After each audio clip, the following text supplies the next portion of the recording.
નમસ્કાર, playground the sports શોની અમારી આ વિશેષ રજૂઆત દે ધનાધન આઈપીએલમાં હું શિવાની આપ સૌનું સ્વાગત કરું છું.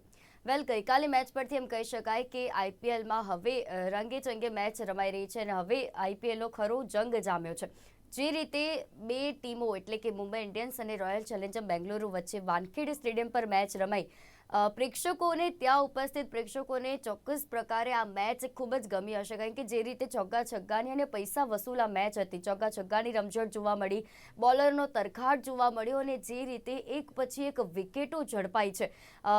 મુંબઈ પ્રથમ વખત વાનખેડે સ્ટેડિયમ પર બેંગલુરુ સામે હાર્યું, કારણ કે મુંબઈ જ્યારે પોતાના જ હોમગ્રાઉન્ડ પર રમતું હોય ત્યારે ત્યાંના પ્રેક્ષકો પણ એવી આશા રાખતા હોય કે મુંબઈ ઇન્ડિયન્સ જીતે. અને મુંબઈ ઇન્ડિયન્સે ઘણો એવો પ્રયત્ન પણ કર્યો, જે સ્કોર છે તે સર્વાધિક સ્કોર સુધી પહોંચવાનો પણ પ્રયત્ન કર્યો, પરંતુ આરસીબીના બોલરોનો જે તરખાટ જોવા મળ્યો ને એક પછી એક જે વિકેટો પડતી ગઈ એમાં મુંબઈની કચાશ રહી અને મુંબઈ હારી ચૂક્યું. પરંતુ આ મેચ પૈસા વસૂલ મેચ એટલે કહી શકાય, કારણ કે એક પછી એક જે બોલ નાખવામાં આવતા હતા તેને કારણે જે ચોગ્ગા છગ્ગાની તો રમઝટ હતી જ, વિકેટો પણ એ રીતે લેવાતી હતી. એટલે આ મેચ વિશે વાત કરીશું અને ક્યાં મુંબઈની કચાશ રહી ગઈ અથવા ક્યાં આરસીબીની ટીમ જે છે તે કઈ રીતે તેમની ટીમ સ્પિરિટ તરીકે ઉભરી આવ્યું.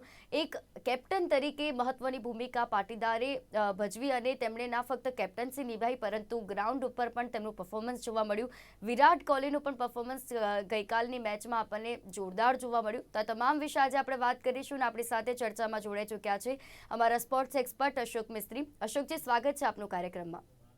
Thank you so much. તો ચર્ચાની શરૂઆત કરીશું, પરંતુ તે પહેલા નજર કરીએ અમારા સ્પેશિયલ રિપોર્ટ પર. ગઈકાલે મુંબઈના વાનખેડે સ્ટેડિયમ પર રમાઈ ગયેલ રોયલ ચેલેન્જર બેંગલુરુ અને મુંબઈ ઇન્ડિયન્સ વચ્ચેની રોમાંચક મેચમાં સૌ પ્રથમવાર બેંગલુરુ સામે મુંબઈનો પરાજય થયો હતો. મુંબઈએ ટોસ જીતીને પ્રથમ ફિલ્ડિંગનો નિર્ણય કર્યો હતો, પણ બેંગલુરુના બેટર્સ વિરાટ કોહલી 42 બોલમાં 67, રજત પાટીદારના 32 બોલમાં 64 રન તથા જીતેશ શર્માના આક્રમક 19 બોલમાં 40 રનની મદદથી 5 વિકેટે 221 રન ખડકી દીધા હતા. 222 રનનો પીછો કરતા મુંબઈએ રોહિત શર્માને 21 રને જ ગુમાવ્યો હતો, જ્યારે વિલ જેક્સ 22, સૂર્યકુમાર યાદવ 28, તિલક વર્મા 56, હાર્દિક પંડ્યા 15 બોલમાં 42 રન ફટકારી બાજી સંભાળવાનો પ્રયાસ કર્યો હતો. પણ કૃણાલ પંડ્યાએ છેલ્લી ઓવરના પ્રથમ બોલે સેન્ટનર, બીજા બોલે ચહર અને પાંચમા બોલે નમન ધીરને આઉટ કરીને મુંબઈને મરણતોલ ફટકો માર્યો હતો અને મુંબઈને 9 વિકેટે માત્ર 209 રન જ બનાવવા દીધા અને મુંબઈનો 12 રનથી પરાજય થયો હતો. આ શાનદાર મેચમાં બેંગલુરુએ 13 છગ્ગા જ્યારે મુંબઈએ 12 છગ્ગા ફટકાર્યા હતા. પ્લેયર ઓફ ધ મેચ રજત પાટીદાર બન્યો હતો. આમ ફરી એકવાર મુંબઈની જીતની આશા પર પાણી ફરી વળ્યું હતું અને 5 વારની ચેમ્પિયન ટીમ પોઈન્ટ ટેબલ પર 8મા ક્રમે પહોંચી ગઈ હતી.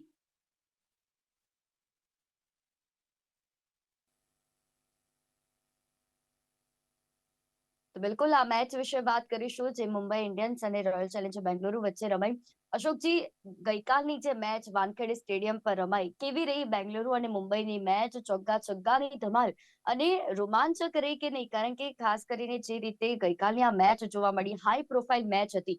આ મેચ વિશે આપ શું કહેશો અને જે પૈસા વસૂલ મેચ હતી તેમ કહી શકાય? વેલ, મુંબઈની આપણે વાત કરીએ પહેલા દર્શક મિત્રોને પણ જણાવી દઈએ કે આજે બે મેચો છે, ડબલ હેડર છે આજે. અને કલકત્તા નાઇટ રાઇડર્સ અને લખનઉ સુપર જાયન્ટ્સ, જે આની આગળ જ્યારે કેન્સલ થઈ હતી એ મેચ આજે રમાવાની છે. એટલે આજે 3:30 કલાકે કલકત્તા અને લખનઉ વચ્ચેની એક મોટી મેચ છે. કલકત્તા અત્યારે બહુ સારી સ્થિતિમાં નથી, એ જ પ્રમાણે જે રીતે લખનઉ પણ અત્યારે આગળ વધી રહ્યું છે. આ મેચ પણ એક રોમાંચક મેચ છે. આજે 3:30 વાગે મેચ શરૂ થશે. Now coming back to Mumbai Indians અને બેંગ્લોરની મેચ. બંને મેચના ખેલાડીઓ, બંને મેચ ના હાઈ પ્રોફાઇલ લોકો, પ્રેક્ષકો આટલા બધા, બંને ટીમોના સપોર્ટર્સ, કારણ કે વિરાટ કોહલીના સપોર્ટર્સ એ માત્ર બેંગ્લોરમાં જ હોય એવું કંઈ નથી. વિરાટ કોહલીના સપોર્ટર્સ અને એને ચાહવા વાળા લોકો એ મુંબઈમાં પણ હોઈ શકે. એટલે ગઈકાલે જે પરિસ્થિતિ હતી, ભારતીય ટીમના મોટાભાગના ખેલાડીઓ રમી રહ્યા હતા, આ બાજુ વિરાટ કોહલી છે, સૂર્યકુમાર યાદવ છે, હાર્દિક પંડ્યા છે, સામે છેડે તમે જુઓ તો પાટીદાર છે, આ બધા ઘણા એટલે સૂર્યકુમાર યાદવ છે. ભારતીય ટીમના ઘણા બધા ખેલાડીઓ રમી રહ્યા હતા, એટલે મેચ હાઈ પ્રોફાઇલ હતી, બંને ટીમો જોરદાર હતી. અને ખાસ કરીને આ ટીમ અત્યાર સુધી ક્યારેય મુંબઈના મેદાન ઉપર હાર્યું નથી બેંગ્લોર સામે. એ રેકોર્ડ ક્યાંક લઈને ચાલી રહ્યું હતું મુંબઈ, પણ બેંગ્લોરના ઈરાદા કંઈ અલગ છે. આરસીબી ના ઇતિહાસમાં પહેલી વાર આરસીબીએ કલકત્તાને ઈડન ગાર્ડન પર હરાવ્યું, ચેન્નઈને પ્રથમવાર ચેપોક પર હરાવ્યું, અને છેલ્લે ત્રીજી વાર અત્યારની વાત કરીએ આપણે તો ક્યારેય નહીં એવું ચેન્નઈ વાનખેડે સ્ટેડિયમ પર મુંબઈને બેંગ્લોરે હાર આપી. એટલે ત્રણ દિગ્ગજ ટીમોને એમના પોતાના ઘર આંગણે જઈને ત્યાં હરાવીને બેંગ્લોરે આ વખતે એક નવો ઇતિહાસ રચી દીધો છે, એમ કહેતો. આવું પહેલા ક્યારે નહોતું. વાત કરીએ મેચની તો છગ્ગા તો ભાઈ બહુ પડ્યા. એમાં હાર્દિક પંડ્યાના છગ્ગા તમે લઈ લો, સૂર્યકુમાર યાદવના લઈ લો, વિરાટ કોહલીના લઈ લો, પાટીદારના લઈ લો, અદભુત છગ્ગા. 400+ નો સ્કોર જોવા મળ્યો તમને એક જ દિવસની અંદર. તમને આટલા બધો સ્કોર જોવા મળે, પહેલી વસ્તુ તો એ છે. મેચની જે રીતે રોમાંચ હોવો જોઈએ, જે રીતે T20 નો રોમાંચ હોવો જોઈએ, લાસ્ટ મિનિટ ફિનિશ વાળી જે વાત હોવી જોઈએ, એ ક્યાંક જોવા મળી. દિલ ધડક મેચ થઈ. હાર્દિક પંડ્યા જે રીતે રમવાનું શરૂ કર્યું, એમ લાગ્યું કે હાર્દિક પંડ્યા મેચ જીતી જશે. પણ સડનલી હેઝલવુડે હાર્દિક પંડ્યાને આઉટ કરતા આખી પરિસ્થિતિ બદલાઈ ગઈ. છેલ્લી ઓવર્સની અંદર કૃણાલ પંડ્યા, હાર્દિક પંડ્યાના જે ભાઈ છે, એમને બોલિંગ આપવામાં આવી, એણે તરખાટ મચાવી દીધો, અને મુંબઈને હરાવવામાં જે કઈ કચાશ બાકી હતી એણે પૂરી કરી. ઇન્ટરવ્યુ એટલે મીન્સ કે મેચ પછી કહ્યું એણે કે બેમાંથી એક પંડ્યા તો હારવાનું જ હતું. It was right. તો ક્યાંક ને ક્યાંક આ મેચમાં બધા જ ઇન્ગ્રેડિયન્ટ હતા. ચોગ્ગા હતા, છગ્ગા હતા, રોમાંચ હતો, દિલ ધડક મેચ હતી, નેલ બાઇટિંગ ફિનિશ હતું. છેલ્લી ઓવરમાં આટલા રન ના થાય, 19 રન, એ તો કઈ બહુ ખાસ શક્ય હતું જ નહીં. થઈ જાય જે રીતના બેટર્સ મુંબઈ પાસે હતા, but it did not happen the way the bowling was been done. અને જે લેન્થ, અથવા તો યુ વિલ નોટ બિલીવ કે મને કાલે એક વસ્તુ બહુ ગમી કે ઇવન બીઇંગ અ સ્પિનર એણે બાઉન્સર ફેંક્યા, અને એ બાઉન્સર પર વિકેટો પણ મળી. સો કૃણાલ પંડ્યાને એક જેને કહેવાય ને કે એક ઇનોવેટિવ ક્રિકેટર. બંને ભાઈઓ, આમ તો હાર્દિક પણ એ રીતે જ છે, અને ઇવન આ કૃણાલ, એણે એ રીતે કરીને આખી મેચને પોતાના તરફે લાવી દીધી. હવે અહીં આગળ વિરાટ કોહલી જોરદાર રમ્યા, પડીકલ જોરદાર રમ્યા, પાટીદાર જોરદાર રમ્યા. આ બાજુ જોવા જાવ તો રોહિત શર્મા જોરદાર, રોહિત તો બહુ લાંબુ ના ચાલ્યો, પણ સૂર્યકુમાર 28, તિલક વર્માએ 56 બનાવ્યા, હાર્દિકે પછી ધમાલ મચાવી, અને પણ છેવટે મેચ હાથમાંથી નીકળી ગઈ. બહુ નાના અંતરથી, 12 રનના અંતરથી લગભગ આ મેચ જતી રહી. બીજી મહત્વની વાત એ પણ બની કે આવા નાના માર્જિનથી હારવાની આ સેકન્ડ મેચ હતી કે મુંબઈ ઇન્ડિયન્સ હારી ગયું. ગયા વખતે તો હાર્દિક પંડ્યા મેદાન ઉપર હતા છતાં પણ ટીમને જીતાડી નહોતા શક્યા. એ આપણે થોડા દિવસ પહેલાની વાત છે. તો ક્યાંક ને ક્યાંક મુંબઈ ઇન્ડિયન્સ માટે ગ્રહો સારા નથી ચાલી રહ્યા. સારી ટીમ હોવા છતાં અત્યારે છેક તળિયે છે ટીમ. અને બીજી બાજુ રોયલ ચેલેન્જર બેંગ્લોર અત્યારે ઓલ હેન્ડ્સ અપ. એના બોલર્સ જો, એના બેટ્સમેન જો, એની ફિલ્ડિંગ જો, એની કેપ્ટનશીપ જો, everything goes in one direction. અને બહુ મજાની મેચ આવી. 400-450 રન જોવા મળે એટલે હું માનું છું કે લોકોના પૈસા વસૂલ થઈ ગયા. અને ખાસ કરીને મુંબઈ એવી જગ્યા છે કે જ્યાં ક્રિકેટને ધર્મ માનવામાં આવે, મીન્સ ક્રિકેટ ઇઝ રિલિજિયસ. ત્યાં લોકો જોવા માટે આવે છે, જબરજસ્ત જોવા માટે આવે. ત્યાં લોકો ક્રિકેટને પ્રેમ કરે છે. અને જેટલા દિગ્ગજ ખેલાડીઓ છે, બધા ખેલાડીઓ મોટાભાગે મુંબઈના છે. સુનિલ ગાવસ્કર લઈ લો, સચિન તેંડુલકર લઈ લો, તો આ બધા ખેલાડીઓ ત્યાંના છે. એટલે લોકો પ્રેમ બહુ કરે છે. તો હું માનું છું કે લોકોના પૈસા વસૂલ ગઈકાલે ચોક્કસ થઈ ગયા છે. બિલકુલ. અને અશોકજી, પ્રથમવાર વાનખેડે સ્ટેડિયમ પર બેંગલુરુએ મુંબઈને હાર આપી છે, અને આ જે પરિણામ કેટલી આક્રમક હતું, અને જે ગઈકાલની બેંગલુરુની જે ટીમ હતી, એમ કહી શકાય કે બેંગલુરુ એક આક્રમક અંદાજમાં જોવા મળ્યું, અને બેટિંગની જે રણનીતિ હતી તેના વિશે શું કહેશો? એક બહુ સરસ વસ્તુ હતી. એમને ખબર હતી કે આ મોટી ટીમ છે, એટલે એ કઈ 150 રનની આસપાસમાં તો એ લોકોના માટે બહુ સામાન્ય બાબત થઈ જશે. ગમે તેટલી મુંબઈ ઇન્ડિયન્સ હારી જાય છતાં પણ 5 વારની ચેમ્પિયન ટીમ અને ખેલાડીઓની ધાક યથાવત છે. કોઈ બેમત નથી. હાર્દિક પંડ્યા લઈ લો, રોહિત શર્મા લઈ લો, સૂર્યકુમાર યાદવ લઈ લો, આ બધા ખેલાડીઓ on given day they are the most dangerous. એટલે બેંગ્લોરની રણનીતિ બહુ સ્પષ્ટ હતી કે ભાઈ આપણે ફાસ્ટ બેટિંગ કરવી. ગ્રાઉન્ડ નાનું છે, એડવાન્ટેજ છે, એટલે જેટલા બને એટલા રન્સ આપણે વધારે કરીએ. તો એ કામ પડીકલ અને વિરાટ કોહલીએ કર્યું અને ધેટ વોઝ અરાઉન્ડ 91 રનની પાર્ટનરશિપ એ લોકો બનાવી. અને what a way Virat Kohli has played, on સાઇડની અંદર જે રીતે એને શોર્ટ આર્મ પુલ માર્યા છે, શોર્ટ્સ એને ફેન્ટાસ્ટિક. છગ્ગાની વાત હોય, ચોગ્ગાની વાત હોય, રિવર્સ સ્વીપની વાત હોય, તો વિરાટ કોહલી હવે તમામ તીર એના તરકશમાં રાખ્યા છે અને એક પછી એક ઉપયોગ કરતો જાય છે. પડીકલ ગઈકાલે બહુ સારું રમ્યા. And then comes Patidar captain innings. 4 તો એને છગ્ગા જોડ્યા છે અને માત્ર 32માં 64 રન. એટલે આ એક વસ્તુ બહુ મહત્વની બની ગઈ. અને ત્યાર પછી જીતેશ શર્મા, અનધર યંગ ગાય, 19 બોલમાં 40 રન. જે ધમાલ એણે પણ મચાઈ છે, ઇટ વોઝ ફેન્ટાસ્ટિક. અને જેને કહી શકાય કે એણે પાટીદારે આ બધા જે બેટિંગ કરી છે ને, એક્સ્ટ્રીમ કક્ષાની બેટિંગ, છગ્ગાઓની રમઝટ બોલાવી દીધી છે. તો હું માનું છું કે આના કારણે જ્યારે સ્કોર 200ની પાર કરી ગયો ત્યારે મેચ મુંબઈના હાથમાંથી સરકતી લાગી. કારણ કે તમારી પાસે સારો બોલિંગ લાઇનઅપ છે, જસપ્રીત બુમરાહ છે, ટ્રેન્ટ બોલ્ટ છે, આવા દિગ્ગજ ખેલાડીઓ હોવા છતાં પણ સામેની ટીમ જો આટલો બધો સ્કોર કરે છે, એનો અર્થ એ થયો કે તમારી બેટર્સની કસોટી આ મેચમાં થવાની છે. તો હું માનું છું કે એક 221નો સ્કોર થયો એટલે આક્રમકતા જરૂરી હતી, એમણે દાખવી. છગ્ગા મારવાના જરૂરી હતી, એમણે માર્યા. દરેક ખેલાડીનું કોન્ટ્રીબ્યુશન જે મળ્યું. ઓપનિંગમાં વિરાટ કોહલીએ કોન્ટ્રીબ્યુટ કર્યું, મિડલ ઓર્ડરમાં પડીકલે કર્યું, ત્યાર પછી પાટીદારે કર્યું, લોઅર મિડલમાં જીતેશે કર્યું. તો ટીમ સ્પિરિટ, અહીંયા ટીમ સ્પિરિટનો આ વિજય છે અને આટલો બધો સ્કોર ઉભો કરવામાં એ લોકોને સફળતા મળી છે. બિલકુલ. અને બેંગલુરુ તરફથી વિરાટ પાટીદાર અને જીતેશની જે રીતે બેટિંગ હતી, આ બેટિંગ કેવી રહી અને મુંબઈ સામે આ જે ટાર્ગેટ મૂક્યું છે, મોટું ટાર્ગેટ મૂકવું એ જરૂરી હતું? બહુ સાચી વાત કીધી કે મેં હમણાં પહેલા જ કહ્યું કે ભાઈ આ ટીમ એવી છે ને કે આની સામે 250નું ટાર્ગેટ મૂકો ને તોય ક્યારે કરી જાય કહેવાય નહીં. You cannot trust this team. Trust in the sense they have that ability, they have that power, they have that past of getting through the things very easily. એટલે ઠીક છે, અત્યારે નથી ખેલાડીઓ ચાલતા અને પરિસ્થિતિ એટલી બધી સાનુકૂળ નથી, બટ ઇટ ડઝન્ટ મીન કે આ ટીમ એવી છે કે જે પાછળ બેસી રહે. નો. તો એટલા માટે આ ટીમ સામે જીતવા માટે પહેલામાં પહેલું સૌથી મોટું કામ કરવું પડે કે તમારે ટોટલ સારું મૂકવું. ટોટલ તમારે સારું મૂકવું કેવી રીતે મૂકો તમે, તેનો ટ્રેન્ટ બોલ્ટ અને જસપ્રીત બુમરાહ જેવા દિગ્ગજ ખેલાડીઓ છે. તો એના માટે તમારી પાસે વિરાટ કોહલી જેવા ખેલાડીઓ જોઈએ કે જે સારું રમી શકે, જે આ બધા ખેલાડીઓ સામે જીત ઝીલી શકે. અને ત્યાર પછી યંગસ્ટર્સ.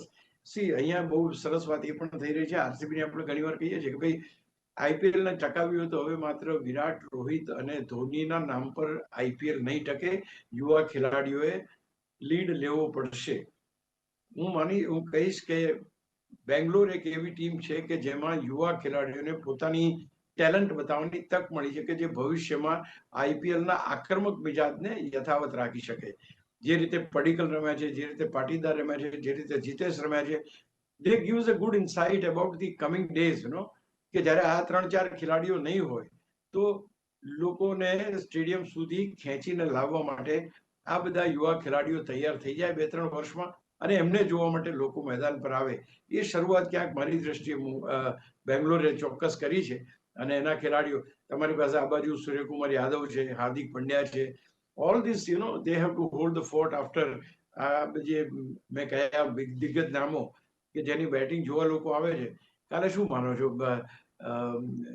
મુંબઈના મેદાન પર આટલા બધા પ્રેક્ષકો કેમ હતા? બધાને હતું કે ચલો રોહિત શર્મા તો છે, મજા આવશે. ચલો વિરાટ કોહલી તો છે, મજા આવશે. ચલો સૂર્યા તો છે, મજા આવશે. કારણ કે આ લોકો આની પર્ટિક્યુલર રમત જોવા આવે છે. તો માનું છું કે આ એક સૌથી મોટી ઘટના કહી શકાય. અને એ જે ખેલાડીઓ છે એના કારણે અને 221નો સ્કોર તમે કીધું સાચું છે, સારી ટીમ છે, મોટો સ્કોર મૂકવો પડે અને મોટો સ્કોર મૂકવામાં ટીમ સફળ થઈ છે. બિલકુલ. અને અશોકજી, હવે મુંબઈની બેટિંગની વાત કરીએ તો મુંબઈની બેટિંગ કેવી રહી અને 201 જે 222નું ટાર્ગેટ જે આપવામાં આવ્યું હતું, તો એ મુંબઈને જીતવા માટે પૂરતું હતું? મુંબઈને મેં તમને કહ્યું ને એ પ્રમાણે સ્કાય ઇઝ ધ લિમિટ. એના માટે કોઈ લિમિટ નથી. 250 રન આપો તો 250 રન કરીને જીતી જાય ઓન ગિવન ડે. એટલે એ ટીમની પાસેથી અપેક્ષાઓ તમે કંઈ પણ રાખો, અપેક્ષાઓ પૂરી થઈ શકે. એમની પાસે એવા જબરજસ્ત, જો કે અગેન આપણે કહેવું પડે કે રોહિત શર્મા નથી ચાલતો, આપણે એમ વાત કરીએ, બટ યસ, તમે વિચાર કરો એ ખેલાડી ચાલતો હોય તો શું થાય. તો એમની પાસે તો છે જ આવા ખેલાડી. હા, હવે જ્યારે ટોચના ખેલાડીઓ પાવર પ્લેની અંદર રોહિત શર્માની વિકેટ ગુમાવવી એ સૌથી મોટી ઘટના કહી શકાય. ત્યાર પછી જે બાકીના ખેલાડી હતા, જેક્સ હતા, એ પણ 22 રન બનાવ્યા. રિકલ્ટન એણે પણ 17 બનાવ્યા. સૂર્યકુમાર યાદવ 28 રન બનાવીને આઉટ થયો. હવે શું, મોટા ભાગની ટીમ આઉટ થઈ ગઈ છે અને હવે ટીમ પર આવ્યું છે એક એનો સંકટ કે હવે કોણ ઉગાડશે. તો ધેન કમ્સ તિલક વર્મા, ધેન કમ્સ હાર્દિક પંડ્યા. તિલક અને હાર્દિક પંડ્યાએ માત્ર 34 બોલમાં ધમાલ મચાવી દીધી. 89 રનની પાર્ટનરશિપ બનાવીને આખી મેચનો તખતો પલટી નાખ્યો.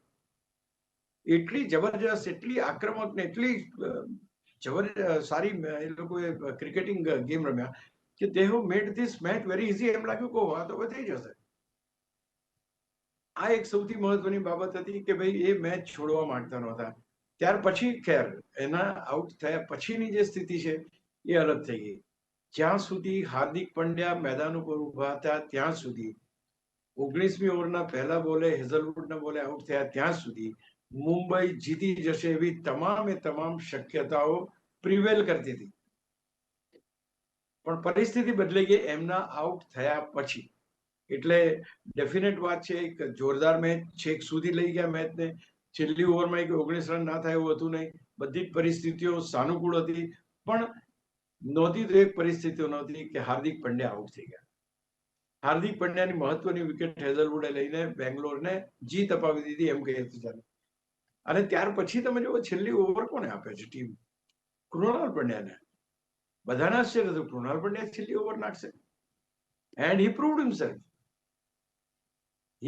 હિમસેલ્ફ. અને જે રીતે બેટિંગ ને ધરાશાયી કરી, 3 વિકેટો લીધી, આઈ think that was fantastic.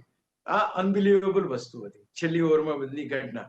Otherwise આ સ્કોર 6 બોલમાં 19 રન એ મુંબઈ આસાનીથી કરી શકી હોત, એમાં કોઈ શંકાને સ્થાન નથી. ચાણક્ય બુદ્ધિ કહેવાય કેપ્ટનની કે કૃણાલને લાવ્યા. ચાણક્ય બુદ્ધિ કહેવાય કૃણાલની કે એણે રેગ્યુલર વિકેટો લીધી અને મેચને જીતાડી. હું માનું છું કે આ એક બહુ વેલ પ્લાન્ડ સ્ટ્રેટેજી સાથેની મેચ મારી દ્રષ્ટિએ ગણી શકાય. જી બિલકુલ. અને હાર્દિક પંડ્યા દ્વારા પણ અશોકજી, જે રીતે તમારા દ્વારા કહેવામાં આવ્યું કે ઘણો એવો પ્રયત્ન કરવામાં આવ્યો ટીમને જીતાડવા માટે, આગળ સ્કોર કરવા માટે, અને તિલક વર્મા સાથે તેની જે 89 રનની જે ભાગીદારી હતી તે પણ ટીમને જીતાડવા માટે ખૂબ જ પ્રયત્ન કરી રહી હતી.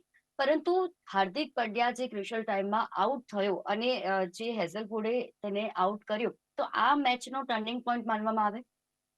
એબ્સોલ્યુટલી. તમારી પાસે બીજું તમે જુઓ તો ખરા, એક ફાયર ઉપર જે એક માણસ છગ્ગા ચગાવે છે, દરેક બોલ કનેક્ટ કરે છે, પરફેક્શન સાથે રમે છે, બટ એ વખતે તમારે જરૂર પડે એવા ખેલાડીની કે જે ખેલાડી પાસે દિમાગ હોય. દિમાગ ઇન ધ સેન્સ કે ક્રિકેટિંગ સેન્સ. ક્રિકેટિંગ સેન્સ એટલા માટે હું કહું છું કે જે રીતે હેઝલવુડ ઓસ્ટ્રેલિયાનો ફાસ્ટ બોલર છે અને જે રીતે ત્યાં એનો ડંકો વાગે છે, ક્યાંક ને ક્યાંક એ ખેલાડીએ ગઈકાલે જે રીતના બોલિંગ એટેક કરીને એને આઉટ કર્યો Hardik Pandya, I think that was a turning point. Hardik Pandya ઉભો તો 19 નહીં 29 રન તો થઈ ગયા હોત. એટલું એના માટે કહી શકાય કે 29 રન કરવાનો તો એને કરી નાખ્યા હોત. તો અહીંયા હું માનું છું કે એક જોરદાર રીતે એની જે બોલિંગ ચેન્જીસ જે કાલના હતા પાટીદારે કર્યા, ધેટ વોઝ ફેન્ટાસ્ટિક. દરેક વખતે એને સફળતા મળી અને ખાસ કરીને હાર્દિક પંડ્યાનું આઉટ થવું એ આ ટીમની જીતવા ઉપર ફૂલ સ્ટોપ મુકાઈ ગયો. એવું નથી કે ફૂલ સ્ટોપ બાકીના ખેલાડીઓ નહોતા કરી શકતા, કરી શકે એવા ખેલાડી હતા. બાકીના ખેલાડીઓ કરી શકે એ રીતના, જે રીતે નમન ધીરની વાત કરો, સેન્ટરની વાત કરો, સેન્ટર છગ્ગા મારી શકે છે, બટ ના થયા અથવા તો ના કરવા દીધા, એ ક્યાંક છે. પણ yes, that was the turning point કે જ્યાં આગળ જો હાર્દિક પંડ્યા ઉભા હોત અને ઇવન કૃણાલની બોલિંગ આવી હોત તો પણ હાર્દિક પંડ્યા જીતત, એમાં કોઈ બેમત નથી. કારણ કે he knows the trick of the trade, કઈ રીતે રમવું એને ખબર છે. પણ એના આઉટ થયા પછી હું માનું છું કે મુંબઈ હારી ગઈ એમ કહી શકાય. જી, અને ગઈકાલે અશોકજી મેદાન ઉપર પંડ્યા જાદુ ચાલ્યો તેવું આપણને લાગ્યું. એ હાર્દિક પંડ્યા હોય કે પછી કૃણાલ પંડ્યા હોય. અને કૃણાલ પંડ્યા દ્વારા જે રીતે છેલ્લી ઓવરમાં જ્યારે મુંબઈને 6 બોલમાં માત્ર 19 રન જોઈતા હતા અને 3 વિકેટો ઝડપીને માત્ર 6 રન જ આપ્યા, તો આની બોલિંગ વિશે શું કહી શકાય? તે બહુ જ સ્પષ્ટ વાત છે કે એને એક સ્ટ્રેટેજી પ્રમાણે લાવવામાં આવ્યું હતું. કારણ કે નોર્મલ કેસમાં સ્પિનર્સ હોય એટલે દરેકને એમ હોય કે આપણે ચોગ્ગા છગ્ગા મારી લઈએ અને મેચ જીતી જઈએ. યુ ગેટ ટેમ્પ્ટેડ, કારણ કે એના બોલના લોફ્ટેડ શોટ્સ બહુ સારી રીતે રમી શકાય, પગનો ઉપયોગ કરી તમે સિક્સરો મારી શકો. ફાસ્ટ બોલર કરતા તમે સ્લો બોલર તો સ્પિનર ને વધારે. પણ આ ચાણક્ય છે, મેં કહ્યું બંને ભાઈઓ ચાણક્ય છે ક્રિકેટના. આ બહુ જબરદસ્ત, એને ખબર હતી કે સેન્ટનર એક એવો ખેલાડી છે કે જે છગ્ગા ફટકારી શકે હોય. એને એ રીતના ટ્રેપ કર્યો, બોલ આપ્યો, બાઉન્ડ્રી ઉપર કેચ કરાવ્યો પહેલા જ બોલે. જેવો પહેલા બોલે કેચ થયો ત્યાર પછી આખી પરિસ્થિતિ બદલાઈ ગઈ. એક ત્યાર પછી બીજા બોલે ચહરને આઉટ કરી નાખ્યો એને, સિમિલર વે બોલ ટે કરવા દીધો. અને પછી એક વાઇડ આવ્યો, પછી ચોગ્ગો આવ્યો અને ત્યાર પછી 5મા બોલે નમન ધીરને એક શોર્ટ ડિલિવરીમાં આઉટ કર્યો. તો એટલી ચાણક્ય બુદ્ધિ વાપરી છે, કારણ કે થોડોક બાઉન્સ વાળો બોલ આવે એટલે સ્વાભાવિક રીતે બેટ્સમેનો બાઉન્ડ્રીની બહાર ફેંકવાનો ટ્રાય કરે. પણ જે ખેલાડીઓ રમી રહ્યા હતા એ પર્ટિક્યુલર ટાઈમે પુલ કરીને શોટ મારવા માટે કેપેબલ નહોતા, એટલે ક્યાંક ને ક્યાંક બાઉન્ડ્રી ઉપર એ લોકો જલાઈ ગયા. તો હું માનું છું કે કૃણાલ પંડ્યાની 3 વિકેટો અને રન ના બનાવવા દેવા. તમે જો આખી ઓવરમાં એકાદ બે રન માંડ બન્યા છે. તો ક્યાંક ને ક્યાંક એને એમ બતાવ્યું કે હા, કૃણાલ પંડ્યાએ પોતાનો જાદુ વિખેર્યો, પહેલી બાજુ હાર્દિક પંડ્યાએ પોતાનો જાદુ વિખેર્યો. અને ઓવરઓલ જોવા જાવ તો પંડ્યા બ્રધર્સ મેચ થઈ ગઈ આખી, એમ કહે તો ચાલે. જો જીતી હોત તો હાર્દિક પંડ્યા જીતાડી એમ થાત, અને જો આ બાજુ આ જીત્યા તો કૃણાલ પંડ્યા જીતાડી એવું થયું. તો હું માનું છું કે બંને પંડ્યા બ્રધર્સનું ક્રિકેટમાં યોગદાન, આઈપીએલ નું યોગદાન બહુ જબરજસ્ત કહી શકાય. જી બિલકુલ. અને હવે અશોકજી, મહત્વનો સવાલ, પોઈન્ટ ટેબલની અત્યારે શું સ્થિતિ છે? પોઈન્ટ ટેબલ અત્યારે બરાબર પેલા ગ્લોવ્સ પહેરીને ફાઇટ કરે એ રીતે જ છે. કારણ કે જે રીતે દિલ્હી નંબર 1 પર છે, 6 પોઈન્ટ એની પાસે, ગુજરાત ટાઇટન્સ પાસે 6 પોઈન્ટ છે અને આરસીબી પાસે 6 પોઈન્ટ છે. આ 3 ટીમો પાસે 6 પોઈન્ટ છે. એટલે પહેલા તો આ ટીમો ટોપ 4ની ટીમોમાં અત્યારે થાય. ત્યાર પછી તમારી પાસે પંજાબની ટીમ છે, કેકેઆરની ટીમ છે, એલએસજીની ટીમ છે, રાજસ્થાનની ટીમ છે. આ બધી ટીમો પાસે 4 પોઈન્ટ છે. એટલે 4 ને 3 7 ટીમો અહીંયા થઈ ગઈ અને 7 ટીમો પાસે 4 પોઈન્ટ છે. એ બંને એકબીજાથી નેટ રન રેટથી ડિવાઈડ થયેલા છે. પહેલો બીજો ક્રમ જે દેખાય છે આપણને, એ નેટ રન રેટ કોકનો વધારે છે એના કારણે આગળ છે. પોઈન્ટ્સ બધાના 4 જ છે.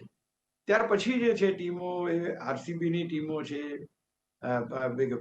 મુંબઈ ઇન્ડિયન્સની ટીમ છે, 5 વખતની ચેમ્પિયન, ચેન્નઈ સુપર કિંગ્સની ટીમ છે, 5 વખતની ચેમ્પિયન, ત્યાર પછી હૈદરાબાદની ટીમ છે, ગયા વખતની રનર્સઅપ. તો ક્યાંક ને ક્યાંક આ બધી ટીમો જે છે એ માત્ર 2 પોઈન્ટ સાથે પોઈન્ટ ટેબલના છેલ્લા ક્રમે. એટલે અહીંયા સૌથી મહત્વની વાત, પહેલા તો મુંબઈ, ચેન્નઈ અને હૈદરાબાદે પોતાની અપેક્ષા પ્રમાણે રમવું પડશે, આગળ આવવું પડશે, કારણ કે એમની પાસે 2 પોઈન્ટ છે. 5 ટીમો 4 પોઈન્ટ વાળી છે, એમણે 6 પોઈન્ટ્સમાં જવાની તૈયારી કરવી પડશે. 6 પોઈન્ટ વાળી ટીમ છે એ 8 પોઈન્ટ મેળવે એ પ્રકારનો ટ્રાય કરશે.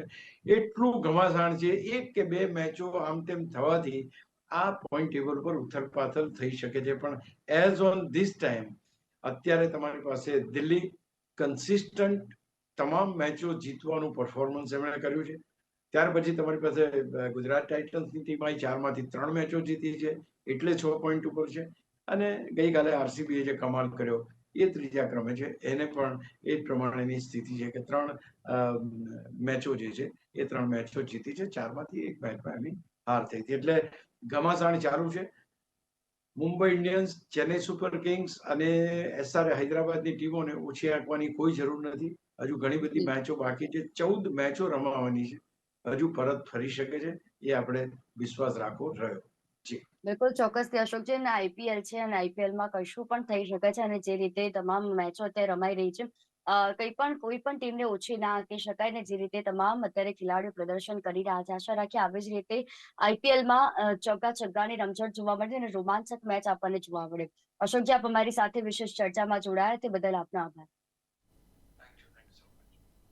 પ્લેગ્રાઉન્ડ ધ સ્પોર્ટ્સ શોની અમારી વિશેષ રજૂઆત દે ધનાધન આઈપીએલના કાર્યક્રમમાં હાલ બસ આટલું જ. સાંજે મળીશું 35 કલાકે. ત્યાં સુધી મને રજા આપશો. નમસ્કાર.